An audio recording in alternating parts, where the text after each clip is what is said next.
Hello, this is module 16, Introduction to Networks, or CCNA 1, or semester 1.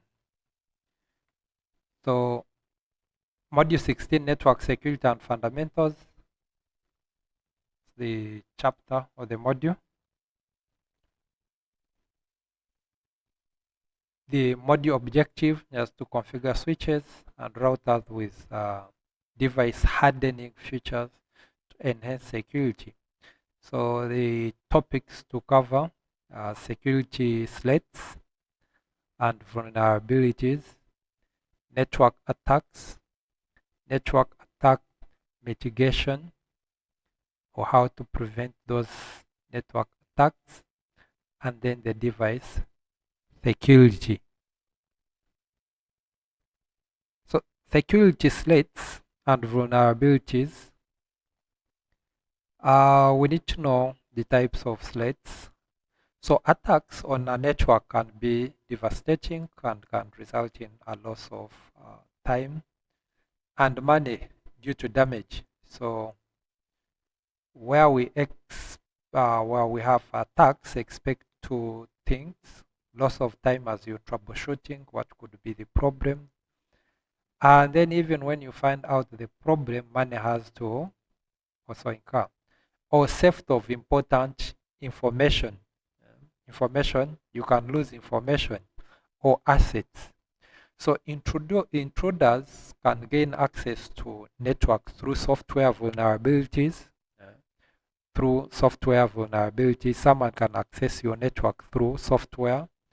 Hardware attacks, someone gaining access to your device and maybe takes a computer, takes very important network hardware, or through guessing someone username and passwords, that everything is okay, you have security, you have facility and blah blah, but someone can guess your username and then the password to access your network. So intruders who gain access by modifying software or exploiting software vulnerabilities are called threat actors. So after threat actors gain access to the network, four types of threats may arise.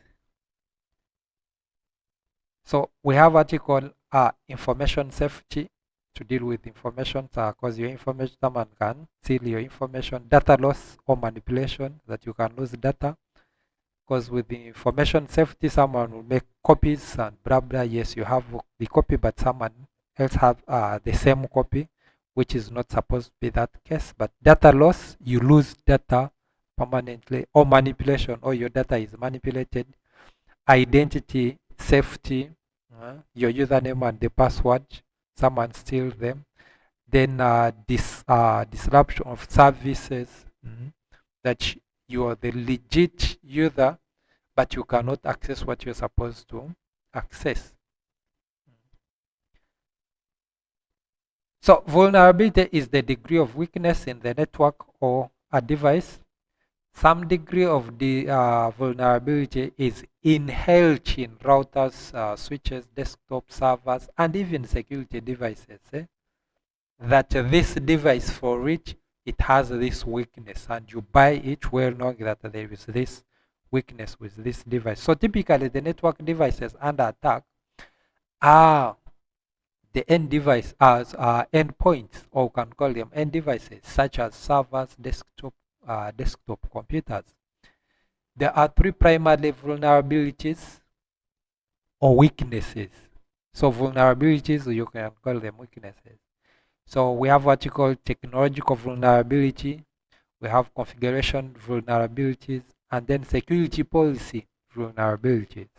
So with the technological vulnerabilities might include TCP/IP protocol weaknesses or operating system weaknesses and network equipment weaknesses. In the configurations, might include an unsecured user account, system accounts with easily guessed, or which can be easily guessed,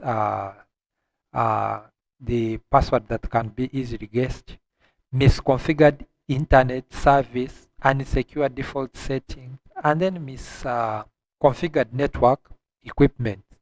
So when it comes to the configurations, you have to make sure you are dealing with the configurations that are more secure. Make sure you use the right configurations. Always use the higher versions of the protocols and so on. So security policy vulnerability might include lack of written security policy, the guidelines to guide you as you're setting up the network or even using the network. Then politics.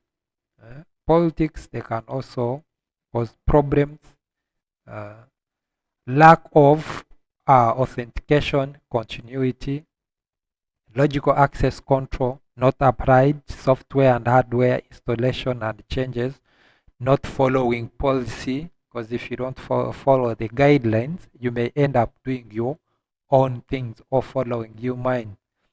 And then non-existent disaster recovery plan. So all three of these sources of vulnerabilities can leave a network or device open to various attacks, including malicious code that attacks code attacks and network attacks. So if network, now with physical security, if network resources can be physically compromised, then a threat actor can deny the use of network resources. So if someone gains access, just physically accesses the device, then is likely to control that device physically by denying all other network users from accessing it. So the 4 classes of physical threats as follows, or there are 4 classes of physical threats. 1, hardware threat, environmental threat, electrical threats, maintenance threats. So with hardware threats, this includes physical damage to the server, routers, switches, cabling, plant, and then workstations. That's the reason why most of the time, if it's a lab, you are not allowed to tamper with the end device. You are not allowed to tamper with the cables. You are not allowed to access the switches, the routers. They will always, for switches and those network devices, they will be actually kept on or installed in what we call the racks, that no one can access those devices. For the cablings, they have to be in trunks, in cable trunks, hidden from the unauthorized users, and still with the help of these network policies that guides who should access the network devices, or who should manage and what you should do, and so on. So environmental threats, this includes temperature,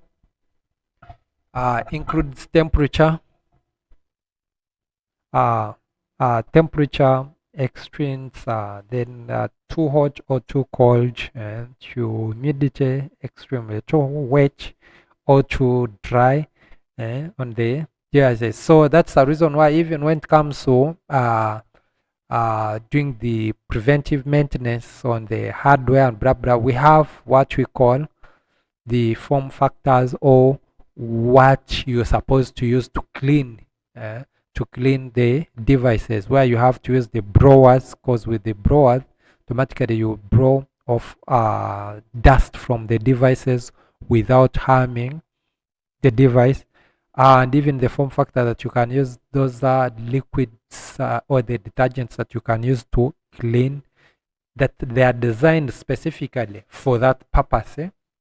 So it will not bring in the maybe cause now when it comes to humidity.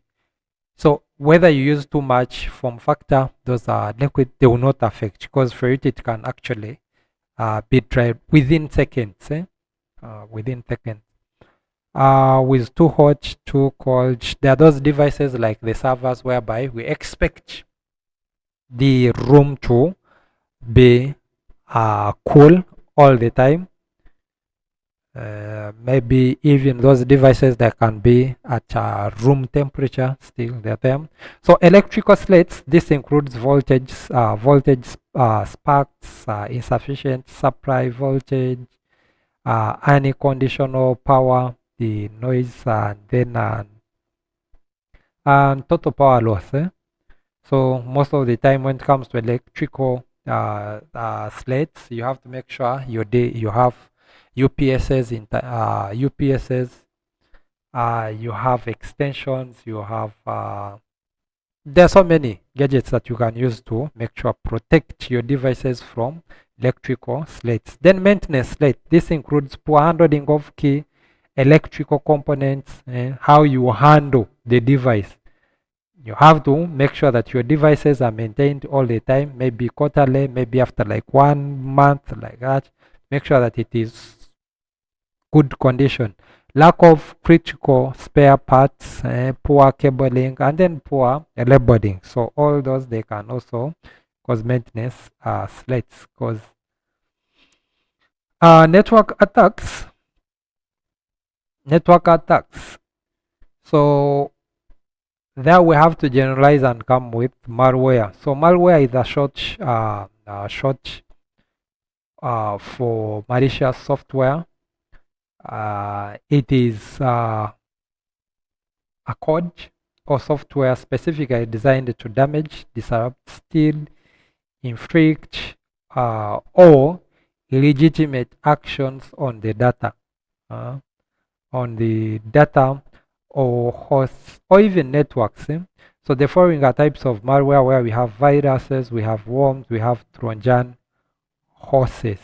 So with viruses, a computer virus is a type of malware that propagates by inserting a copy of itself into and then becoming part of another program.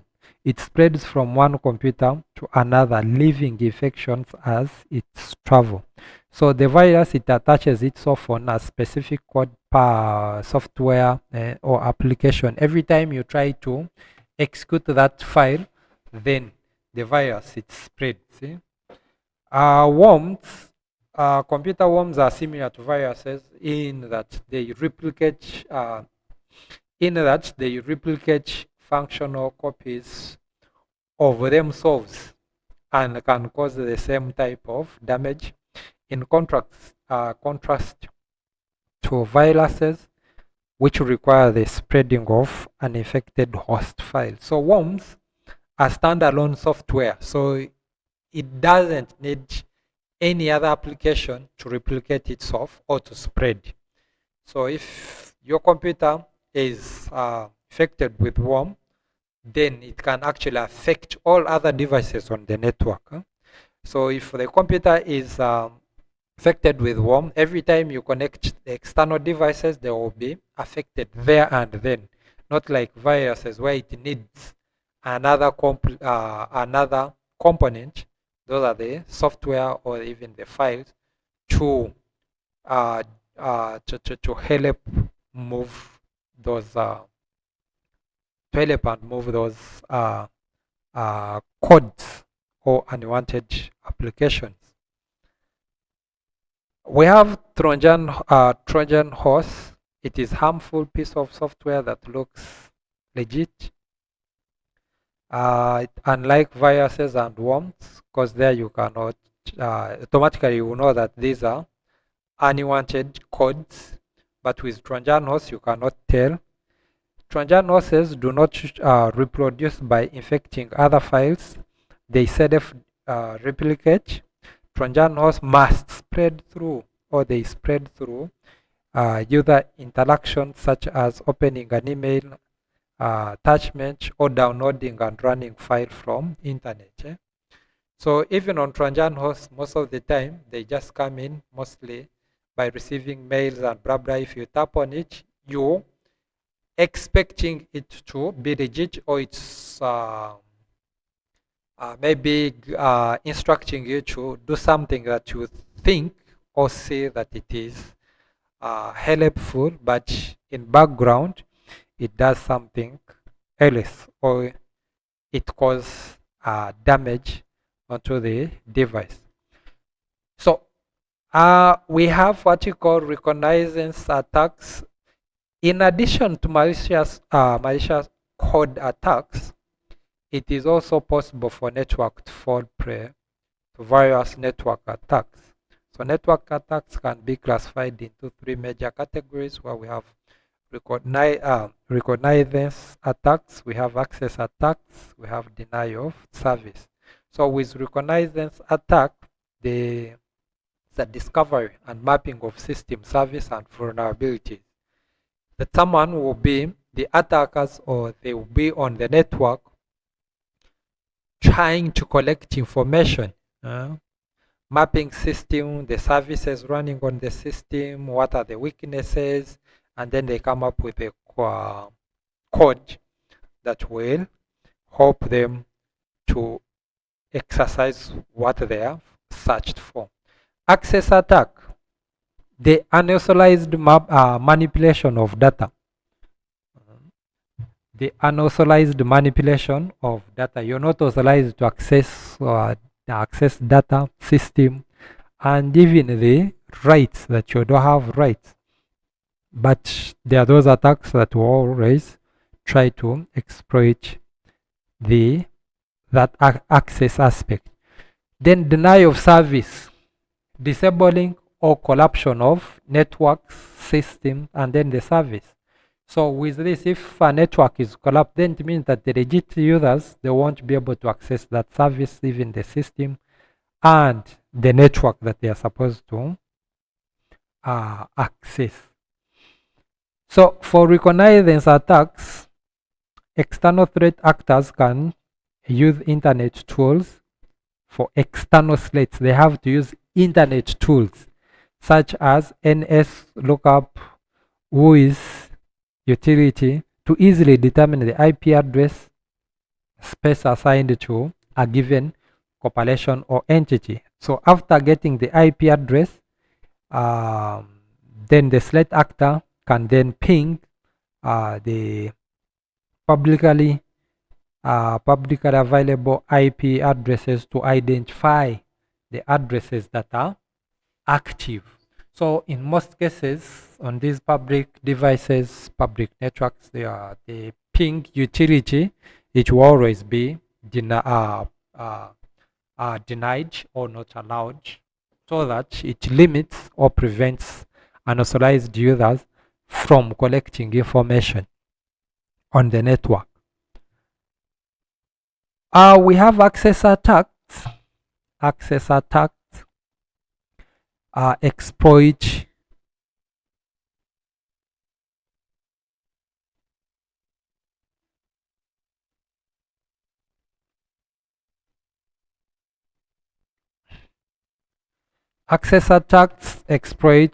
known vulnerabilities in authentication service, file transfer services, and web services to gain entry to web accounts, confidential database, and other sensitive information. That is access attack. So with access attack, of course, someone wants to gain access to all these areas. Authentication service, FTP services, web services, and the confidential databases, and so on. So access attacks can be classified into 4 types: password attacks, trust exploitation, port redirection, and man in the middle. So with password attacks, implemented using brute force, by forcing, brute force, you force user, try the password, try this, try the other one, try this, or run the codes, come up with a software that will help you to crack the passwords. Then Trojan horse, someone will trick you, send you a link that you have won this, maybe click on this to do this, to claim this, and then in the process you install something that is going to run in the background and then collects the password. And then packet sniffing. Packet sniffing is just to tap into the packets and see the packets that are flowing on the network. So trust exploitation. A late actor uses unauthorized privileges to gain access to the system, possibly compromising the target. Trust exploitation. So I can actually give you my come to you. Maybe I have a friend works in a prominent organization and blah blah wants to get access into their systems, what system they use. So I can borrow a laptop, borrow that laptop that I'm going to do some work and blah blah, and then install application so that it can run in background and keep collecting information every time it's connected on the network. So that is trust exploitation, that you use the trust you have in your friend and blah blah, and then get the gadgets that they are using. Or maybe like borrowing a phone. Let me call and blah blah, because you know that person, you give out the phone. So in that they can install application that can actually try to collect very sensitive information. Then port redirection. A late actor uses a compromised system as a base for attacks against other targets. So for example, a late actor using SSH port 22 to connect to a compromised host A. So host A is trusted by host B, and then therefore the late actor can use telnet telnet port 23 to access it. So redirection, port redirection, that every time you use, you can actually redirect. You're trying to use port 22, which is more secure, and then it is redirected to port 23, which is unsecure, and then you lose the information. Man in the middle, the actor, the threat actor, is positioned in between two legitimate entities in order to read and modify data that passes between the two parties. Denial of service attack are most publicized form of attacks and among the most difficult to eliminate. So however, because of their ease of implementation and potentially significant damage, denial of service attacks deserve special attention from security administrators. So denial of service attack takes many forms. Ultimately, they prevent authorized people from using service by consuming the system resources. To help prevent denial of service attack, it is important to stay up to date with the latest security updates for operating system and then the application. So every time there is a new update on your machine or the application, update it to new version. Install patches to fill up the gaps within the application or within the operating system, be it the end device or the network or intermediate devices. You have to make sure that you go with the higher versions. Denial of service attack are major risk because they interrupt communication and cause significant loss of time and money. These attacks are relatively simple to conduct and even by an unskilled threat actor. So we have what you call distributed denial of service, which is similar to this the denial of service attack, but it originates from multiple or coordinated sources. So it won't be one maybe source. It has to be multiple sources of attacks directed to a network or a specific device. For example, a threat actor builds a network of infected hosts, a network of infected hosts, meaning that it's more than one host, known as zombies. So a network of zombies is called botnet. So network of zombies. Network of zombies is called a botnet. So the group of infected hosts is called zombie. But if you have networks, you have network of zombie, you have a network of infected computer, group 1, group 2, group 3, then that one becomes botnet. So the slate actor uses a command and control program to instruct botnet of zombies to carry out distributed denial of service attacks. So this is a lab, research network security slates, meaning that you have to go online and research about the network security slates so that you are aware, you are informed about network security slates. Because if you are to become a network security analyst or the security network analyst, then maybe you're the IT security officer in any organization and blah blah. You have to be informed of the network security slate, so that every time you monitor your network, you can tell that this is a slate, this is the symptoms or signs of the slate, or this code it belongs to a slate, this type of the slate, and so on. So in this lab, you will complete the following: explore SAN, storage area networks website. Then you're going to identify recent network security slates, and then detail a specific network security slate. Detail a specific network security. So you have to identify a network security slate, and then you make sure a specific one or a single one, and then you detail each, or you write notes on it. So network attack mitigations, the defense in depth approach. Network attack mitigation, we have the defense in depth approach. So to mitigate network attacks, you must first secure devices, including routers, switches, servers, and hosts.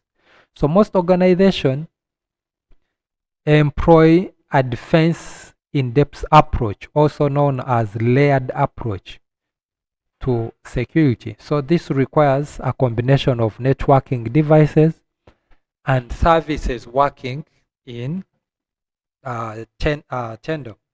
So several security devices and services are implemented to protect an organization's user and assets against TCP/IP slates. We have VPN, we have ESA firewall, we have IPS, Ether, and then we have AAA server. AAA server. So keep backup. Under network attack mitigation, you have to keep backup so that in case your network is attacked, you have a copy of information of your data. So backing up device configuration and data is one of the most effective ways of protecting against data loss. So if your router crashes, your switch crashes, and you have a backup copy of configuration, it becomes very easy to bring back that device within a shortest period of time and with no errors. But if you don't have backup, then it means that it will take you time, and that time that prolonged time of bringing back the device, it will actually be the cause of you not having the backups or not making backups. So backup should be performed on regular basis as identified in the security policy, that is in case it's there in place. Data backups are usually stored off-site to protect the backup media if anything happens to the main facility. So for you to have a backup, you should not have a backup on the main. You're backing up your network, but the backup it's on the same network. So that it should not be it should not actually be in that way, or in that bracket. So the table shows backup considerations and their descriptions. So considerations, we have frequency, we have storage, security, and then validation. With frequency, perform backups on a regular basis as identified in security policy. Full backup can be time consuming, therefore perform monthly or weekly backups within frequent partial backups of changed files. Then we have storage. Always validate backups to ensure the integrity of data and validate the file restoration procedure. Security. Backups should be transported to an approved offsite storage location on a daily, weekly, or monthly rotation as required by security policy. Backup, validation. Backup should be protected using strong password. The password is required to restore the data. So upgrade, updates, and then the patches. This is very, very important all the time. Make sure that the application you're using, it's up to date. Upgrade it if it's not up to date. Patches, install those patches, and you have to make sure you use the legit websites. So go to the right website for all these areas. So as a new malware is released, enterprises need to keep current with the latest version of antivirus software. The most effective way to mitigate worm attack is to download security updates from the operating system vendor and patch all vulnerable systems. One solution to manage critical security patches is to make sure all end systems automatically download updates.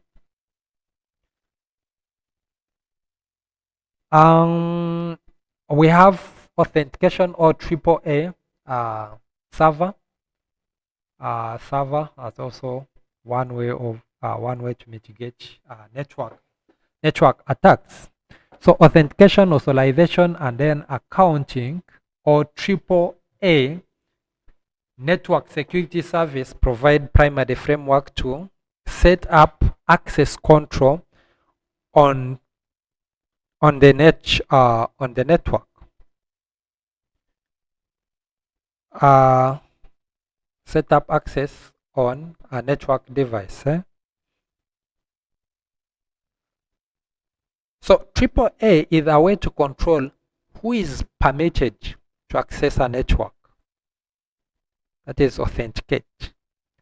What action they perform while accessing the network, authorization, and making record of what was done while they are there. That is accounting. So the concept of AAA is similar to the use of credit card. You're aware that you have credit card, you have your credit card, and you can use that credit card to purchase or to buy whatever you want without cash. The popular method here within our country, Uganda, is that you can use credit card. You go withdraw money and then you spend it. Using cash, but still you can go cashless where you have your money on the card.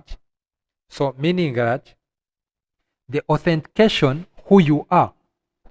So the authentication is here. The card, the number, and every time you to use that card, you put the password and so on. How much can you spend on that card, or how much money is on that card? The credit limit, how much can you spend? So if you have 10 millions on your account, you can spend the 10 million because that is what you have there, but you are not going to spend what you don't have. Or even we can just rush to our ATM cards, that if you go to the ATM machines, you will be limited on how much money you can withdraw. Maybe the limit is 2 million. So you can withdraw the money on a daily basis. You cannot exceed 2 millions. So that is our authorization. How much can you spend? Then accounting. Now, how did you spend it? How did you spend that limit of the... So the credit card identifies who can use it, how much the user can spend, and then keeps account of what items the user spent the money on. So that is our AAA service or server.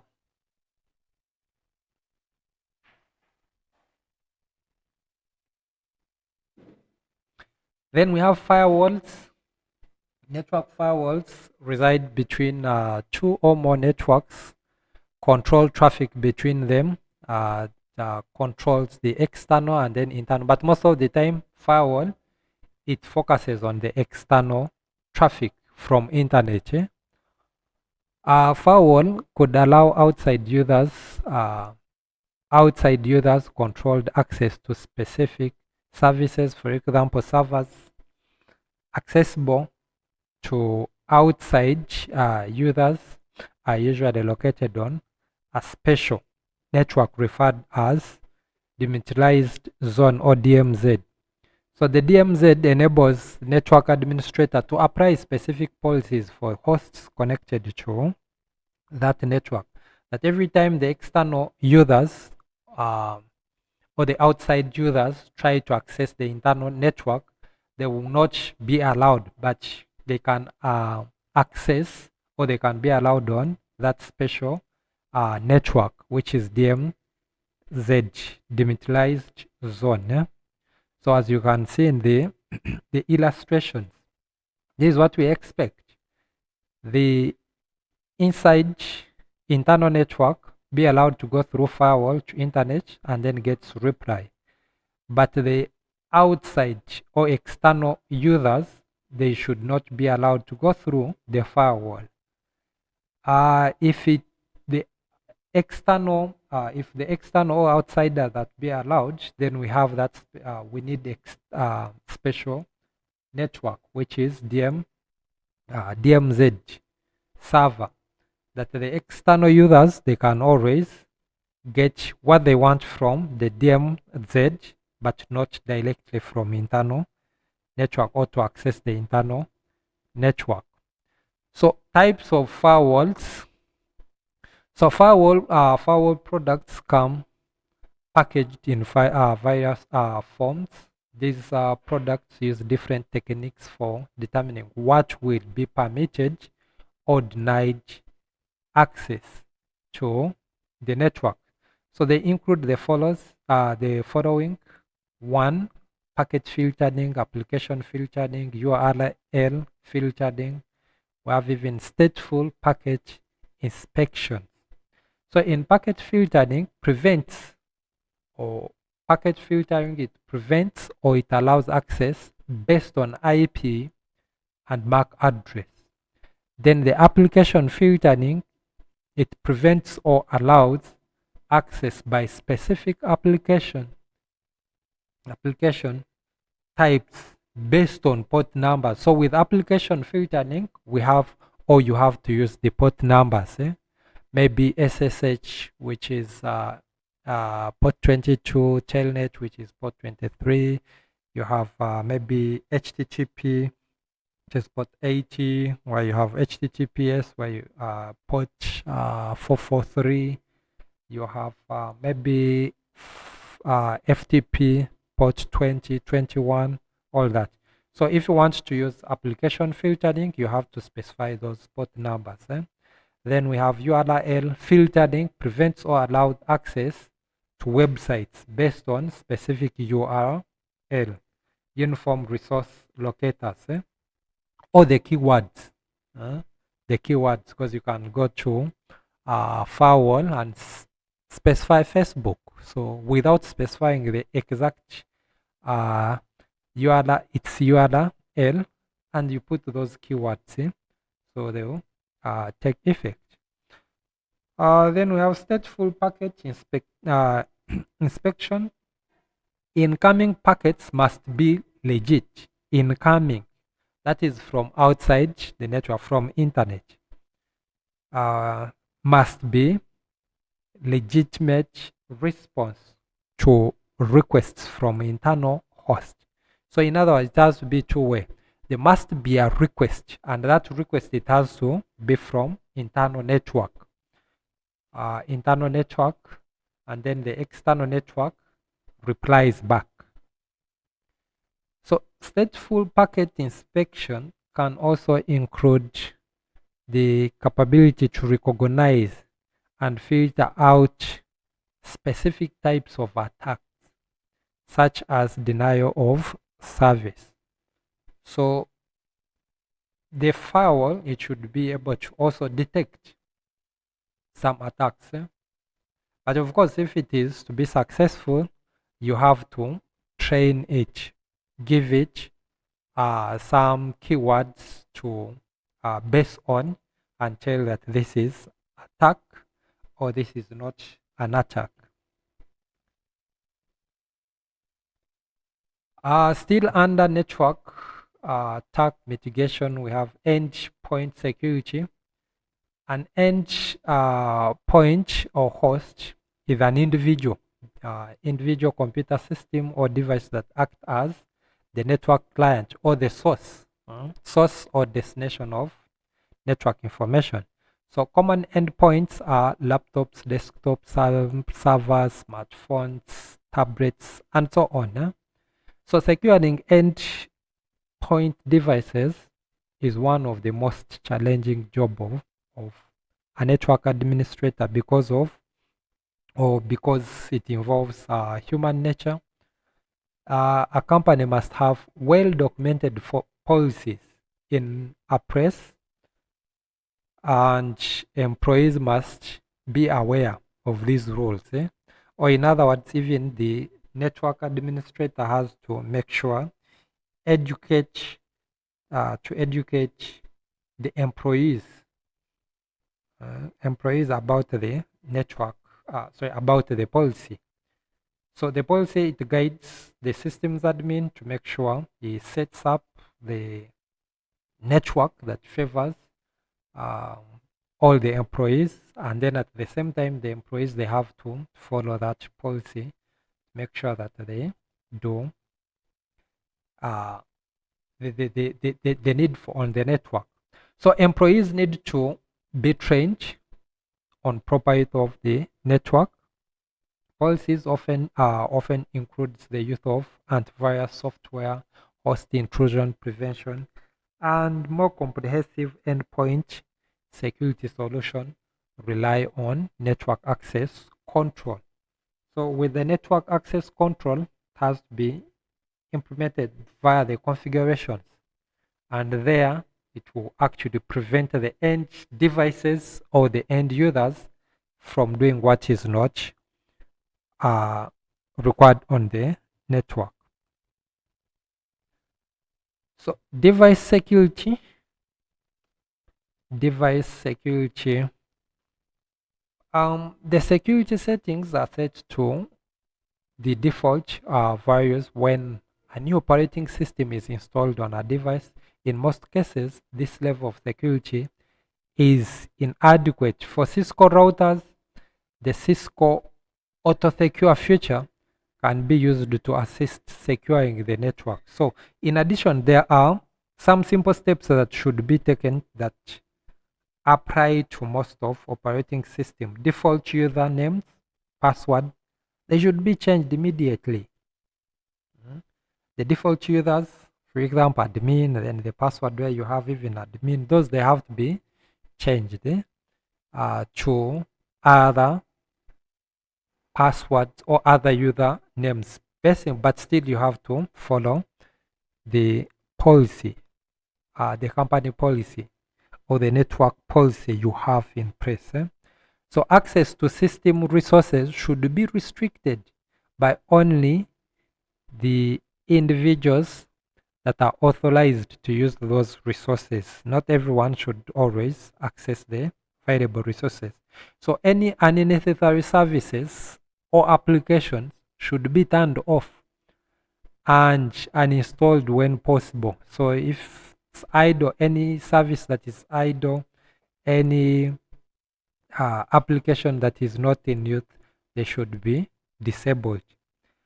So often devices shipped from the manufacturers have been sitting in in a warehouse for period of time and do not have the most up-to-date patches installed. So every time you have a device, you may not tell how long it has been in a store. So what you can do is just to start by updating the its operating system, the firmware, make sure that it is up to date. Otherwise, if you install it or if you just install it on the network, it may cause issues. It is important to update any software and install any security patches prior to the implementation. So before you use it, you have to make sure you up to date it and then deploy it. The password to protect networks, network devices, it is important to use strong password. Here are the standard guidelines to follow. Use password lengths of at least 8 characters, preferably 10 or even more characters, but at least 8. Make password complex, include mix of uppercase, lowercase, letters, numbers, symbols, and even special characters. Avoid password based on repetition.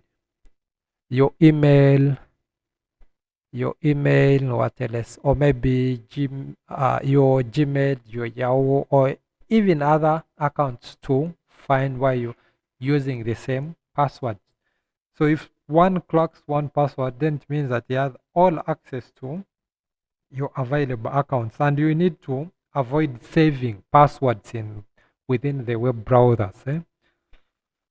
So avoid repetition, common dictionary words, letters or numbers, sequences, like 1, 3, 7, blah blah, the odd numbers, maybe even numbers. Then usernames, where you have your username with the password, relative or pet names,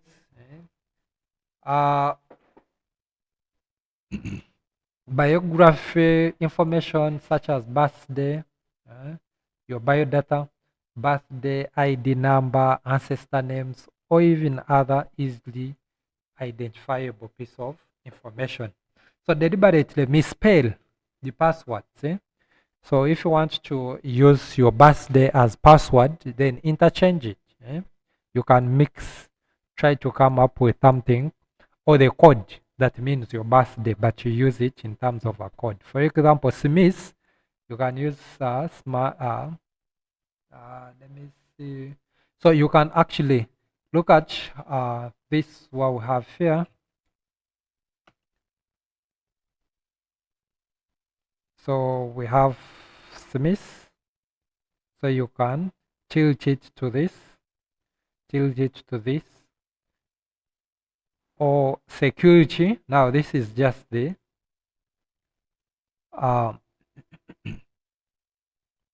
the common dictionary word security, but you can change it to this meaning security, and even with other words.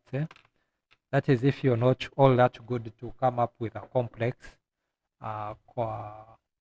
password. So change password oftenly. If a password is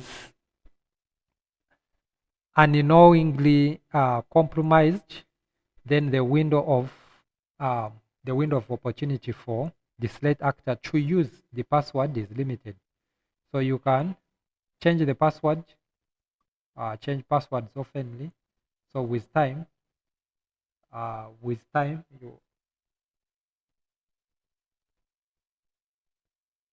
if you keep changing passwords,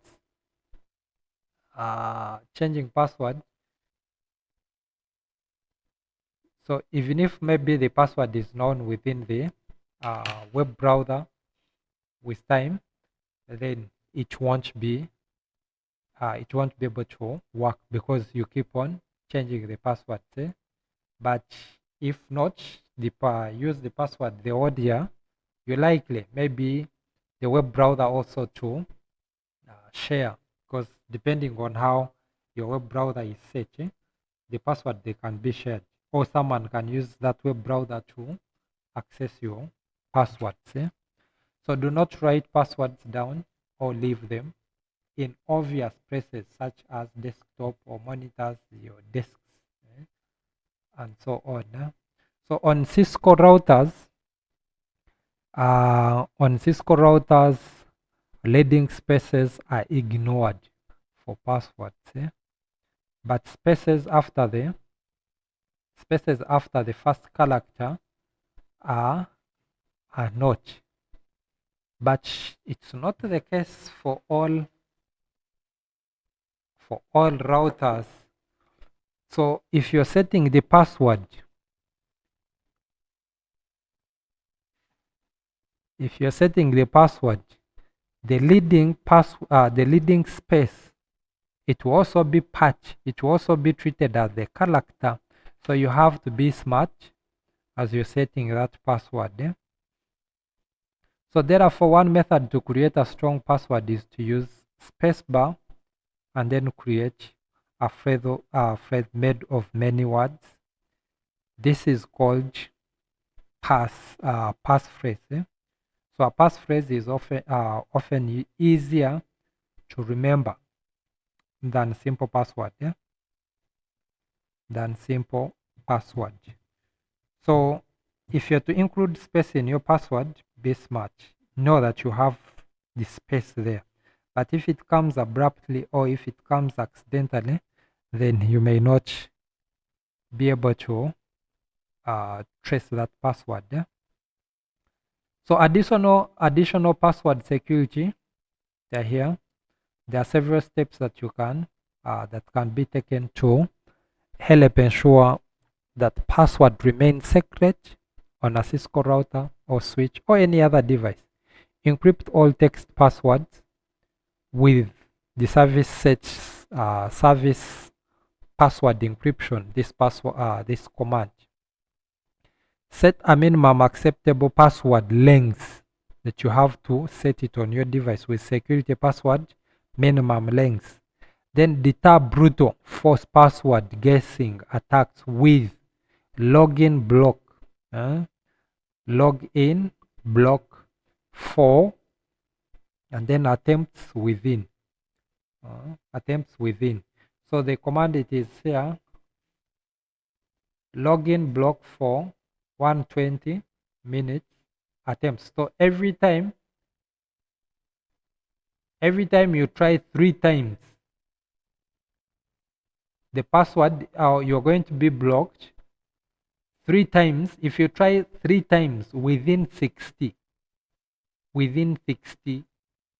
seconds, within 60 seconds, 60 seconds, that is a minute, then you're going to be timed out or locked out, or you're going to wait for 120 seconds. Those will be 2 minutes. So if you try 3 times, you're trying the password 3 times, within 1 minute, you're going to be locked out. You're going to be locked out for 1 or 2 minutes. That is what it means. So the command for that, it's this one here for all the passwords. And then disable an inactive privilege access mode access after specified amount of time with excess time out. With excess time out. So this, that the moment you idle, you access the device and it becomes idle for let me see, excess time out.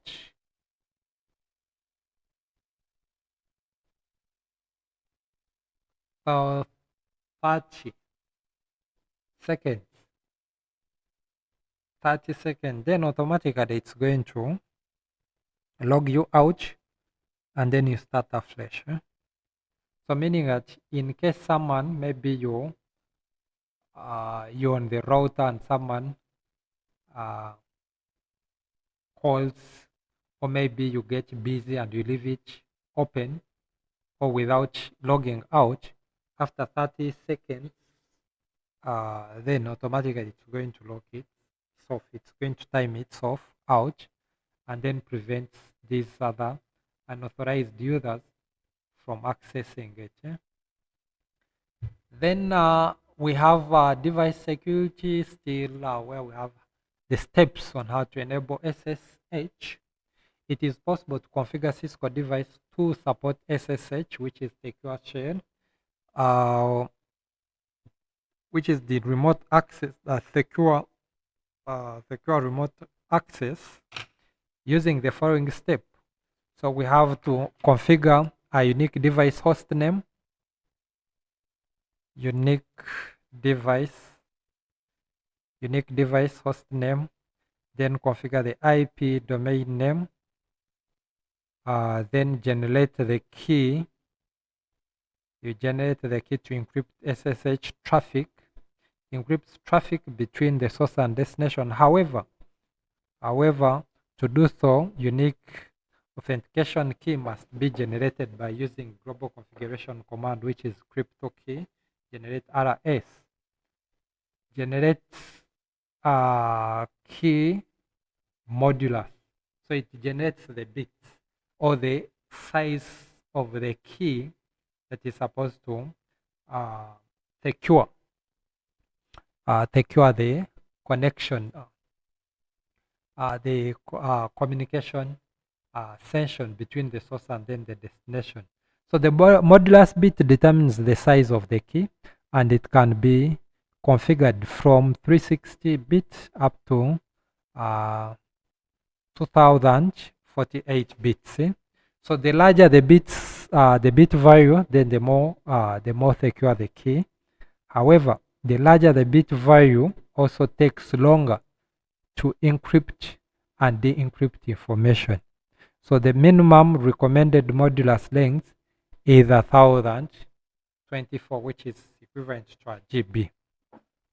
So after that, verify and create a local database entry where you will create the user or the accounts, the accounts username and then the password.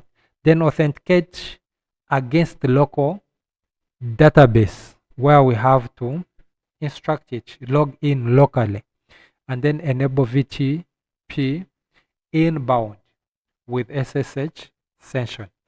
So I will also that is the lab on this secure shell. It's within CCNA2, or it's chapter 1, then semester 2 CCNA.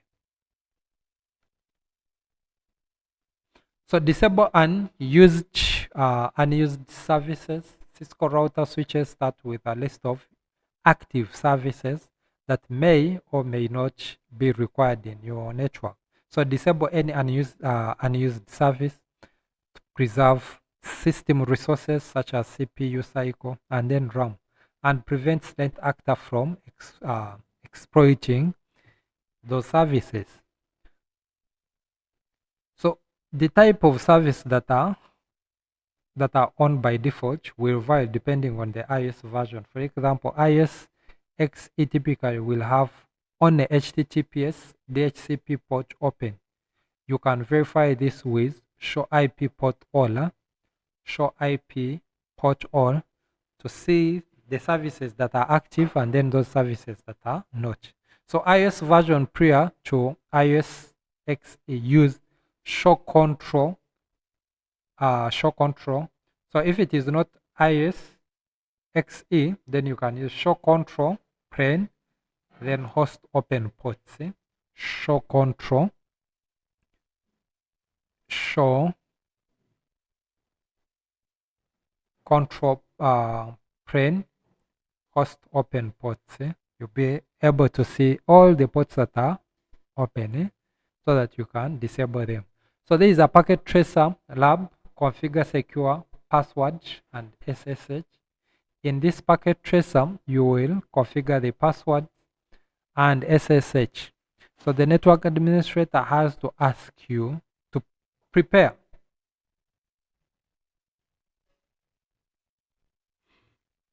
okay, so in this packet tracer, you will configure passwords and then SSH. The network administrator has asked you to prepare RTA switch for deployment. So it's the router and then the switch for deployment before they can be connected to the network. So security measures must be enabled. First. So we have another lab with this configure network device with SSH. Part 1, configure basic device setting, configure router for SSH, configure the switch for SSH, and then SSH from the command line interface on the switch. And that is the end of this module or the chapter.